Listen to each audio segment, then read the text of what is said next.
It will not be an exaggeration to say that the days of being a single dimensional software developer is pretty much over.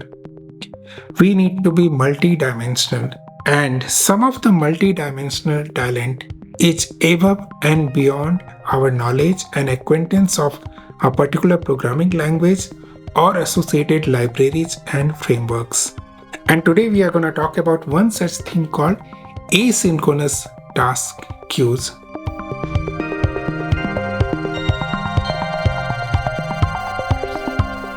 So, if you are working in software, especially in the backend systems, you must have heard or might even used knowingly or unknowingly the concept of asynchronous task queues. Before going ahead and talking about it, let me show you something. The things which you are seeing in your screen right now, you might have heard about this or might even have used this. What are they? They can be considered as something which can take your message from one place to other. Some of them can be pure message queues. Some of them could be, beyond message queues also, but all of them can be used as asynchronous task queues. They can do many other things, but bare minimum, all of them can be a asynchronous task queues. So now you got some reference. Let's go ahead and talk about this async task queues. Okay. So what is a task queue? Okay, task queue contains set of tasks. These tasks could be different or these tasks could be similar. Okay. All of us understand this. The idea of async task queue is that I don't need these tasks to complete immediately or in the real time.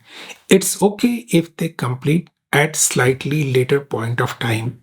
Now, this concept is not new. This is very old concept. Let me give you a system level example. All of us have written logs. All our production code have logs. We write logs to understand what is happening in our code. We have wrote debug logs. We have wrote, production level release logs. Okay.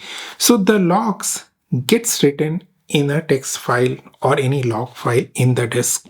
How it happens?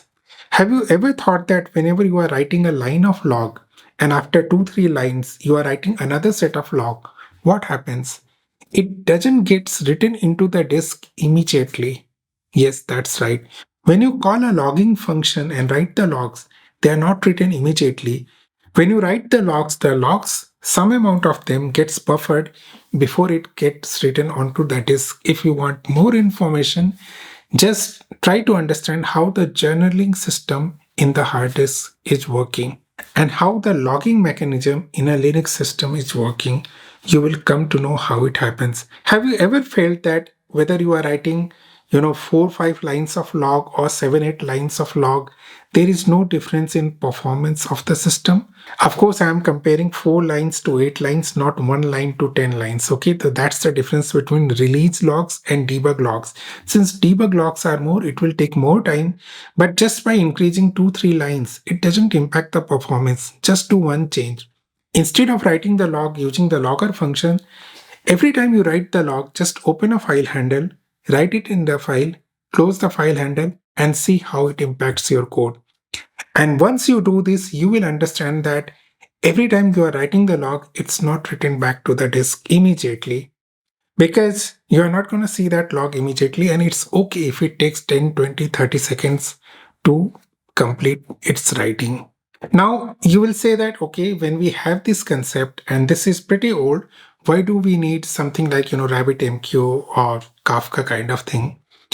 We need this because today the software had changed. It evolved from one system, monolithic system, to multiple system where we are no longer talking to operating system directly for communication.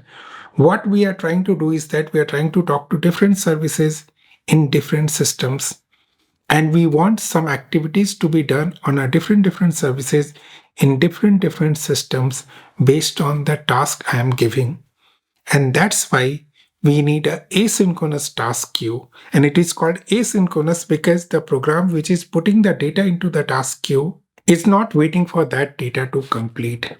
But these tasks need to be completed, and the framework I have talked about like Kafka, RabbitMQ, etc., they are built in such a way where the chances of losses of the task is very rare. and that's why people use it.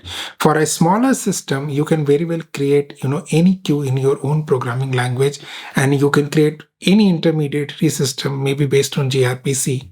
Okay, but when it scales and when reliability is required, the kind of complexity that software will create will be difficult for you to take care of along with what you want to do. So people use these kind of frameworks so that they can care about what they want to do and let the complexity of transferring data between different entities to another framework or software. Now let me show you how it happens end to end. Okay, so you are running your program. Okay, your program is running, it is doing something, and your program is interacting with database. So it may not be database, but all programs interact with data, and if you are having a production level system, it is interacting with database one way or other. Now when your program is executing, it is creating some asynchronous task. So async task, you can create one task at a time from your program or multiple tasks at a time from your program. But in real world, what happens that there are multiple replica of this thing running, all of them creating asynchronous tasks. And based on whatever we have selected, be it be a particular framework or something we have created on our own, these things gets distributed into different task queues. Okay, I'm calling it task set over here because I'm using set and queue in a relatively similar way. And when you are working in a production system, it is highly unlikely that you will have only one queue. You'll definitely have multiple queues for multiple purpose or multiple set of tasks. Okay. Again, it can have different tasks or it can have same set of tasks. Okay. Now, once you create a task queue, somebody should listen to the task queue. Like this particular process is putting data into the task queue. Similarly, there will be a process that will be listening to the task queue. Okay. So what this process does, it takes task one by one based on the policy or based on the functionality available in the particular framework where we are creating this particular queue. It will do something and store the result either in the cloud DB or in the local DB. Now you will ask that, okay, what are the general scenarios where we are using this async task queues? So some of the general scenarios are, if you want to generate some analytic data out of the work you are doing. Okay, for example, how many customers you are serving. Second thing is that you can use it for your program logs. Okay, many of the logs we need to keep for various regions, right? So instead of writing the log directly in a single system, because if your program is running on a multiple system, then multiple systems will generate log and later you need to merge all those logs. So instead, you can use the async task queue to put all the logs, and all the logs will be written in one particular place. So all your program logs can be written by using async task queues. Artificial intelligence and machine learning. This is a classic use case in today's world. Every time we get something new, a new set of data comes, we can feed that data back in our ML system for further training. Okay. And this is a classic case which uses async task queues to learn in near real time. Okay. And we can also use this to understand the flow of our system, how our system is behaving. Now, when I am talking about flow of the system, consider something like Amazon. When I'm saying flow, flow can translate to the behavior of different users. For example, how many product one user search before it buys a particular product. So those kind of data can be used, in a totally different way to give a customized experience. Okay, you can say that this can be a part of AI ML or data analytics, but this is different aspect where you need to change the code to enable that particular behavior. The AI ML system can say that, okay, for this customer, use this behavior, but you need to implement that behavior. So wherever you need to change the code for a particular behavior, I am calling it as flow of the system.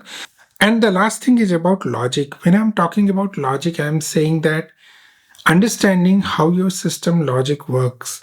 No, I'm not talking about what are the conditions software developers have put in, though they are also useful. But the logic means how it is working, under what conditions something is taking more time, under what conditions something is taking less amount of time. Some of the example could be maybe using telemetry databases like Prometheus, okay, or maybe using Grafana on top of Prometheus to get all these kind of data. So these are the few things for which the concept and idea of asynchronous task queue is used. I do hope and believe that I have explained the same in the easiest possible way, and it will help you whenever you are working in creating or using or maintaining an async task queues. Thank you all. Thanks for watching. See you again.